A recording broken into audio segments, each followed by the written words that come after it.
So the last question was all about using cross-channel, cross-device. Thank you, Nicholas, for keeping the most difficult to the last. I only have 70 more slides, so I hope you are all very patient. Okay, when we look at cross-channel and cross-marketing, my answer whenever I have a difficult problem is to add more data.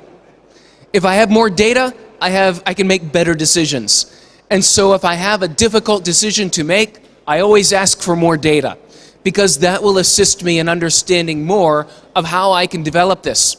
Adding cross-channel and cross-device, now we have much more data.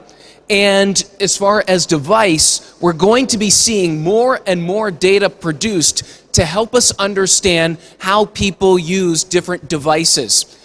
Google right now is producing information because they are one of the only providers that has the Chrome browser on PC, on tablet, and on the Android phone. And so they can track how the same person will use different devices. This is only in Google data.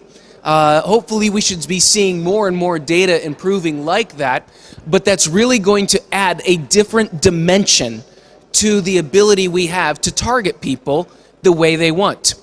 An example of one campaign that we developed and worked on is a financial company looked at the successful campaigns that they had performed over the past 3 years. And of those campaigns, they looked to see what were the conversion tactics that were used in each campaign. What was the message? What was the channel?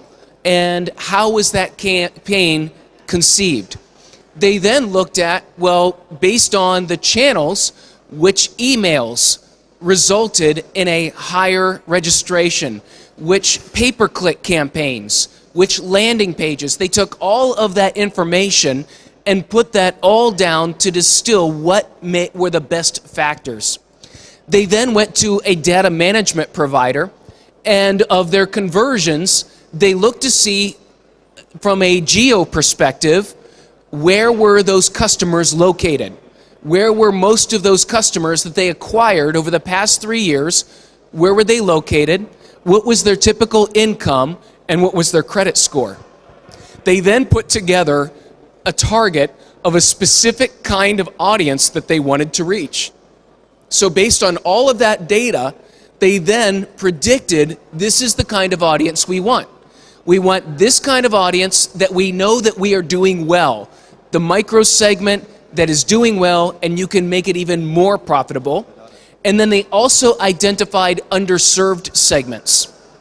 And so in developing all of that information, adding more data, discovering this, what they were able to do is lower their cost per acquisition by 71%.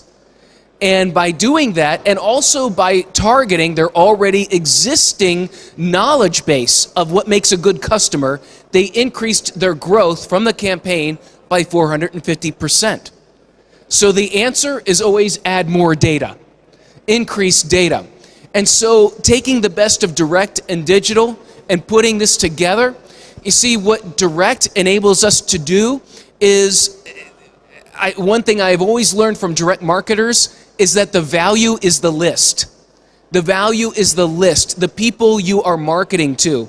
And so from a digital perspective, what we need to do is capture how we communicate to those people. You see, it's all about getting those cookies. If we can understand that someone comes to our website and we can associate a loyalty card with an address, with a PC, with a phone, with a tablet, then we can combine all of those data points together and understand how this person visits our website and how do they shop. Do they shop differently when they're on their PC than the tablet? If so, how can we provide a better experience? And so as we're able to start developing more data about our customers, and especially when we start gathering cookies as far as how people use the site, then we can target them much more effectively. We can give them messages based on direct mail. We can find out information from them based on their mobile and location. We can give them in-store offerings whenever they are near a store. We can start touching every area of their lives and through the technology that they use. And one company that did this, they did a multi-channel campaign where they sent an email in the morning, they sent a direct mail piece that matched the email, and they also targeted the cookie set on their computers. So in one day, you could see the email, receive a direct marketing piece, as well as see banner ads on the websites that you visited. And this was targeting a specific segment of buyers.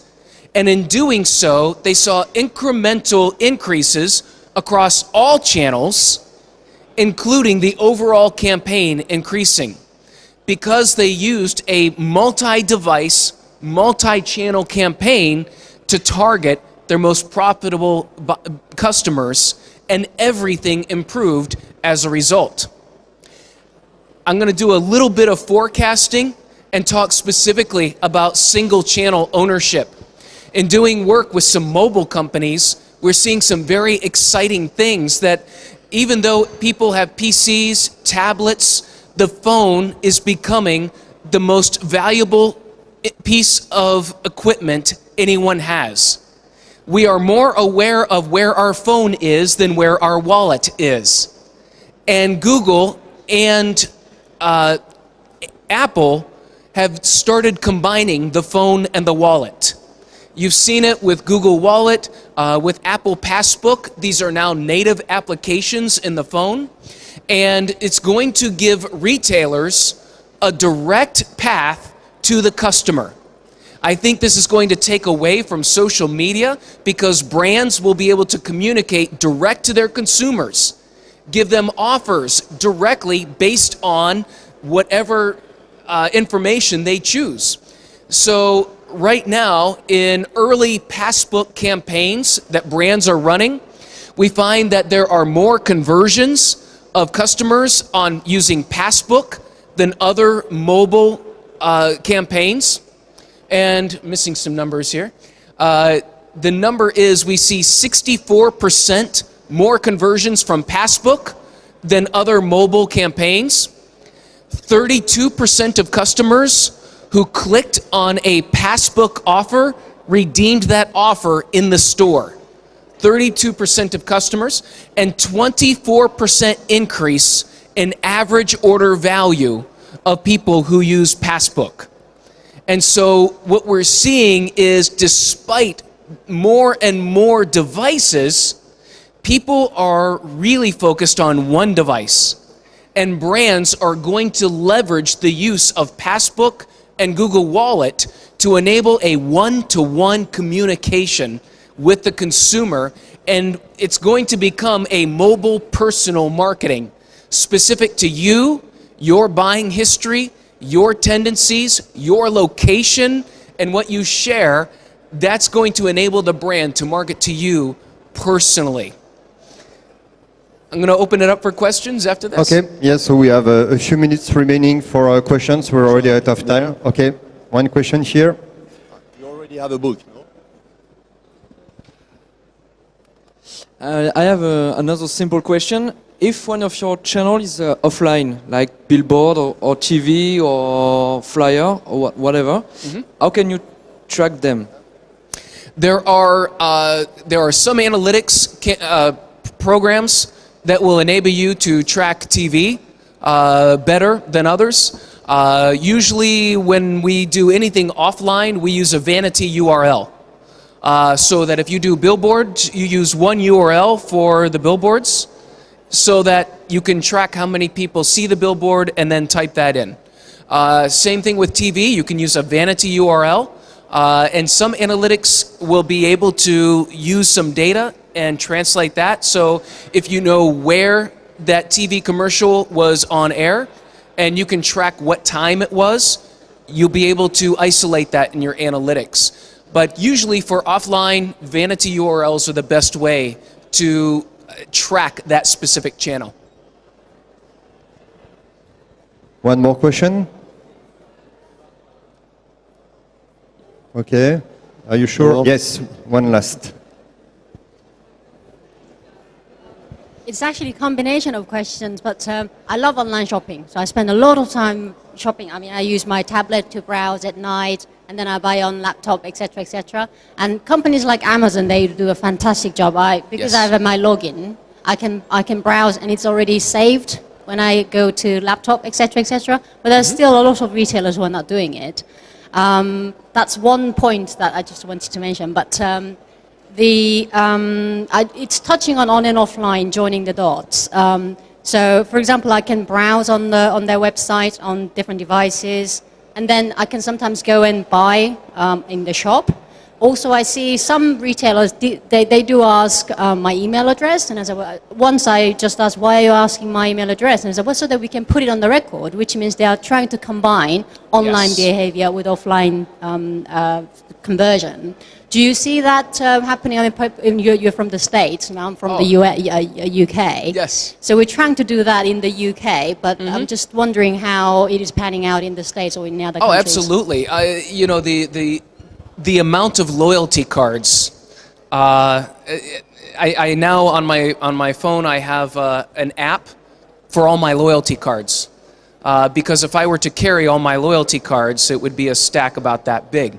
But also, because they want to combine, not just get your email, but if they can associate your email to your cookie set, and then they do the same thing when you're on your PC or your tablet. That's what they're trying to connect, is this one person has 3 different devices. And they can track different behavior. And I even noticed myself on Amazon, I do very different behaviors based on which device I'm on. And so they can track that as well, depending upon which device they're tracking and things like that. So yes, trying to get the cookie on your laptop, your tablet, your phone, and associating each cookie to your email address is critical for moving forward in the future and marketing to you more effectively. Okay, so we have to conclude right now. To conclude, I would have one comment and one last question, please. So the comment is, you know me, I'm not from the SEO side of the business. We are from the dark side, statistic dark side of the business, you know. So when I hear you talking about trends, predictions, bringing more data, it rings a bell. Okay, it's very nice to hear that from the digital guy and from the digital marketing. So my last question was for the audience, not for you, but for the people there. I like a lot the example about map on riders and how you discover trend for the keywords. So my question is, who in this room is trying to find patterns, trend, and to predict what will be the next keyword for the next month? Could you please raise your hand, the one who is doing that? If my question was clear. Yes, one is doing that. Excuse me? Anyway, for the SEO and SEA or SEM marketing, I mean, we do that a little bit because we need for e-commerce with season. I mean, in English, I don't know in season seasonality. We try to predict that for our clients. And anyway, we use in SEO, we use a lot trends like Google Trends and Inside before, it's the same. Google Trends, we use that a lot. So we try to predict that also. Thanks. One is doing that, so it's great. So thanks a lot, Matt. It was a great content. Thank you. Very useful insight. So thank you very much, Matt. I think Matt deserves a big applause from everyone.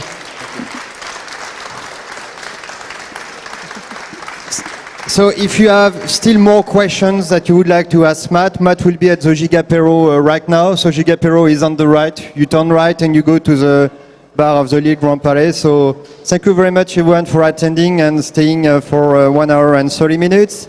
And we wish you now a very nice aperitif with the Gigapero. Thank you very much.